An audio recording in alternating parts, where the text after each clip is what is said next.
हाय दोस्तों, welcome to our channel investing with धन।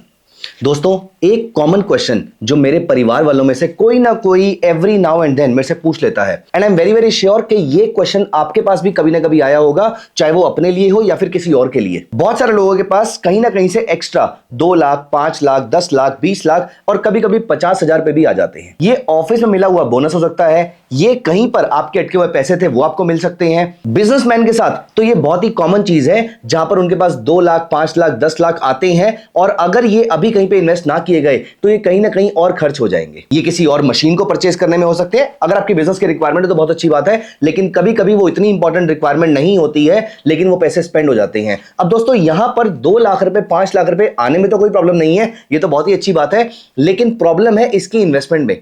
हर बार Covid की तरह मार्केट में फॉल नहीं होता है, जहां पर आपको इक्विटी मार्केट में बहुत अच्छे रिटर्न्स मिल रहे हो। At the same time her bar debt market का स्कोप नहीं होता है कि मैं इस पैसे को इतनी सेफ्टी से डाल दूं कि मार्केट अगर ऑल टाइम हाई पे है तो मुझे पता है कि मुझे यहां पर इक्विटी मार्केट में इन्वेस्ट नहीं करना है, तो मैं इस पैसे को डेट मार्केट में डाल देता हूं और मैं बाद में इसको इक्विटी में शिफ्ट कर दूंगा। चीजें इतनी भी आसान नहीं होती हैं। जैसे मैं यहां पर आपको अभी अपना लाइव एग्जांपल दिखाता हूं। यह है निफ्टी का चार्ट। निफ्टी अपने टॉप से अभी तक नीचे अप्रोक्सीमेटली 4% गिर चुकी है। ऑल्दो आज ये निफ्टी ऊपर है, लेकिन ब्रॉडली देखा जाए, अगर हम डेली चार्ट पे भी चल के देखते हैं तो निफ्टी इज डाउन। अब ना तो ये टॉप पे है और ना ही बॉटम पे है, और हमें नहीं मालूम है कि मार्केट किस डायरेक्शन में जा सकती है, क्योंकि सबके लिए एनालिसिस करना और सबके लिए टेक्निकल एनालिसिस को फॉलो करना आसान नहीं होता है।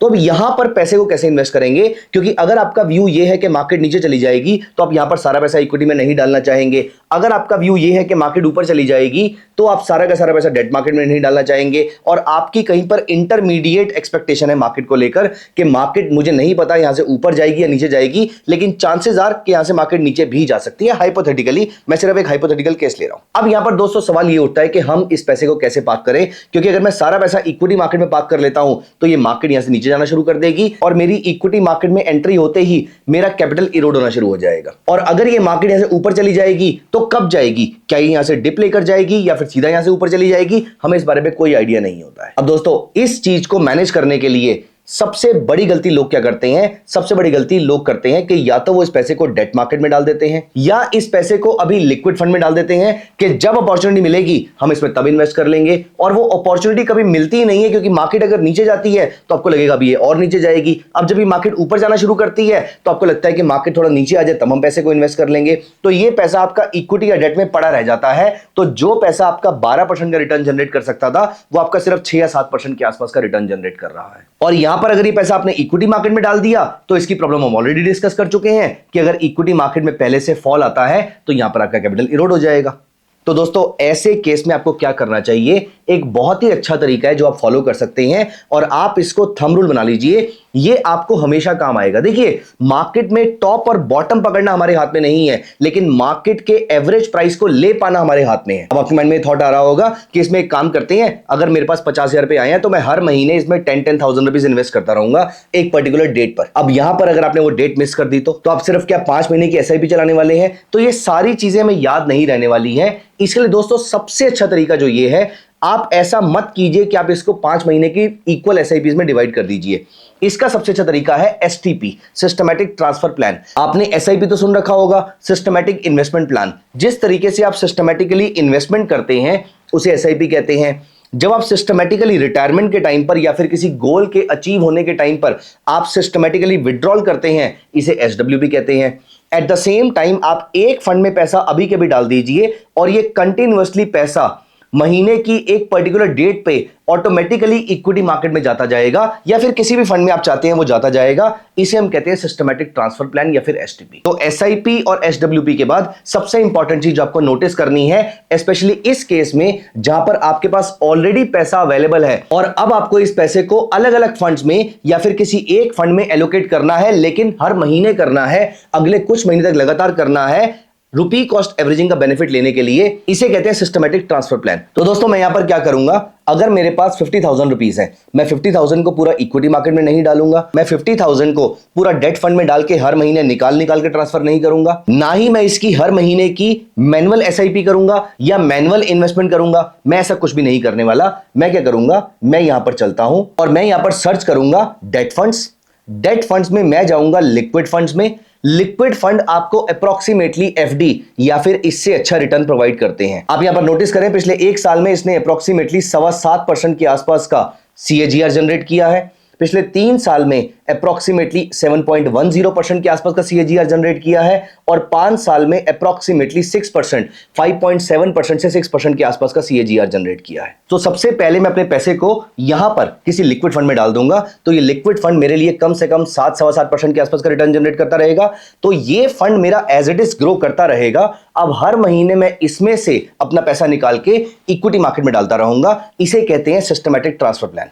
दोस्तों, सिस्टमैटिक ट्रांसफर प्लान से आपको एक बेनिफिट मिलता है कि आपका पोर्टफोलियो कम से कम 7-7.25% से, ये कोई गारंटीड रिटर्न नहीं है, लेकिन लिक्विड फंड जनरली, जैसा कि आपके सामने रिटर्न्स दिख भी रहे हैं, पिछले एक साल में 7.2% के आसपास का रिटर्न मिला है, पिछले 3 साल में 7.1% के आसपास का रिटर्न मिला है और पिछले 5 साल को भी अगर आप देखें तो एफडी से ज्यादा रिटर्न रहा है। तो आपका पैसा कम से कम इतना रिटर्न तो जनरेट करता रहेगा और फिर उसके बाद हर महीने आप इसको सिस्टमैटिकली ट्रांसफर कर सकते हैं किसी इक्विटी फंड के अंदर, अगर आप इक्विटी में जाना चाहते हैं, किसी हाइब्रिड फंड के अंदर अगर आप हाइब्रिड में जाना चाहते हैं, और या फिर किसी फंड ऑफ फंड्स में, और या फिर किसी फॉरेन फंड में भी। फॉर एग्जांपल, अगर आपको किसी यूएस मार्केट के फंड में, फॉर एग्जांपल मोतीलाल ओसवाल का FOF है, आप उसमें इन्वेस्ट कर सकते हैं, या फिर किसी भी और फंड में आप यहां पर इन्वेस्टमेंट कर सकते हैं। रादर अगर आपको यह लगता है कि आपको गोल्ड में इन्वेस्टमेंट करनी है, लेकिन गोल्ड के प्राइसेस इस समय सिग्निफिकेंटली हाई हैं और गोल्ड ऑन एन एवरेज अगर आप नोटिस करेंगे तो इन्फ्लेशन से डबल के आसपास के रिटर्न्स या इन्फ्लेशन से ज्यादा रिटर्न्स तो देता आया है। और मैं बात करूं पिछले अप्रोक्सीमेटली 100 साल के आसपास की,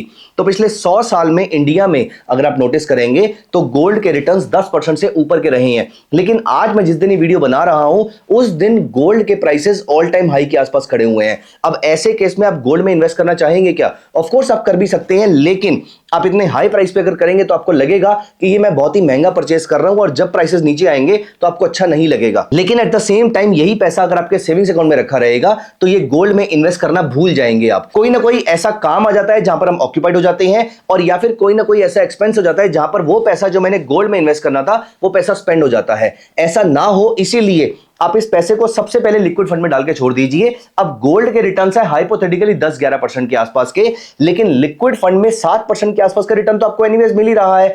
अब यहां पर गोल्ड जब जब करेक्ट करेगा, फॉर एग्जांपल वो 98,000 से गिर के 97,000 आएगा, 97,000 से गिर के 96,000 पे आएगा, और इस बीच में 6 महीने बीत जाएंगे तो आपके पैसे ने 7% रिटर्न यहां पे जनरेट किया था। एट द सेम टाइम 96,000 पे भी थोड़ी बहुत इन्वेस्टमेंट हो गई, और फिर जब प्राइसेस वापस 98,000 पे आएंगे तो आपके पैसे ने 7% रिटर्न भी जनरेट किया, गोल्ड को सस्ते पे परचेज भी किया, और यहां पर 98,000 पे आते ही इवन दो गोल्ड के प्राइसेस सेम खड़े हुए हैं लेकिन आपका पोर्टफोलियो पॉजिटिव रहेगा। दोस्तों, this is called systematic transfer plan. आपके पास अगली बार कभी भी एक बड़ा पैसा आता है, ये बड़ा पैसा 50,000 रुपीज भी हो सकता है, ये बड़ा पैसा 10 लाख रुपए या 20 लाख रुपए भी हो सकता है। लिक्विड फंड में सबसे पहले पैसा डालिए और वहां से इसको इक्विटी, गोल्ड, FOF और या फिर जिस भी फंड में आपको लॉन्ग टर्म के पॉइंट ऑफ व्यू से जब इन्वेस्टमेंट करनी थी तो ये पैसा आप यहां से शिफ्ट करके रख सकते हैं। दोस्तों, आपको मालूम है धन के प्लेटफॉर्म पे जो आप म्यूचुअल फंड परचेस करते हैं, इन म्यूचुअल फंड्स को आप अपने धन के डीमैट में होल्ड कर सकते हैं। और सबसे इंपॉर्टेंट बात, सबसे इंटरेस्टिंग बात कि इस फंड को आप प्लेज भी कर सकते हैं और इसके अगेंस्ट पैसा यूज करके आप इसी से इन्वेस्टमेंट और ट्रेडिंग भी कर सकते हैं।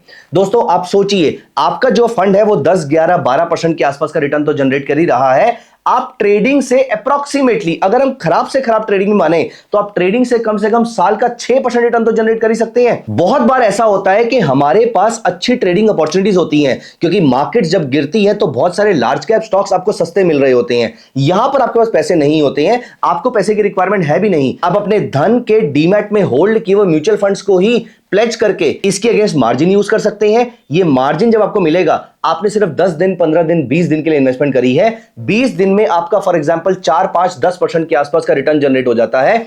अब यहां पर आपने माइनर सी कॉस्ट इस फंडिंग की पे कर दी, और लेकिन ब्रॉडर रिटर्न जो है वो आप अपने घर लेकर चले गए।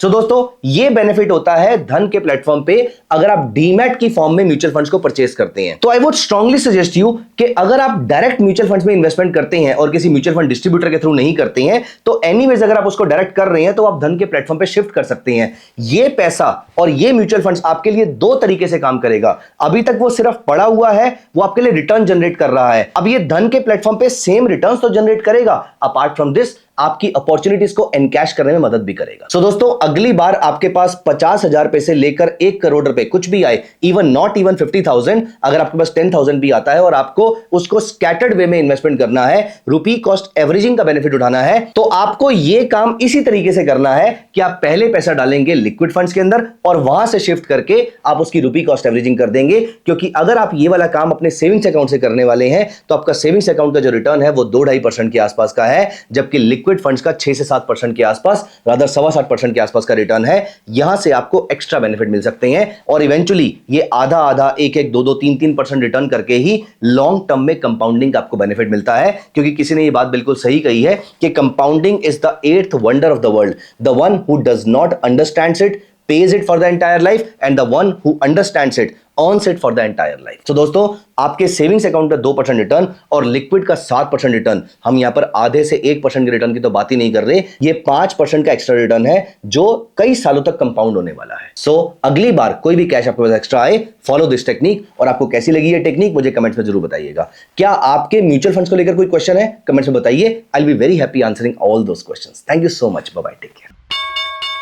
Investments in the securities market are subject to market risk. Read all the related documents carefully before investing.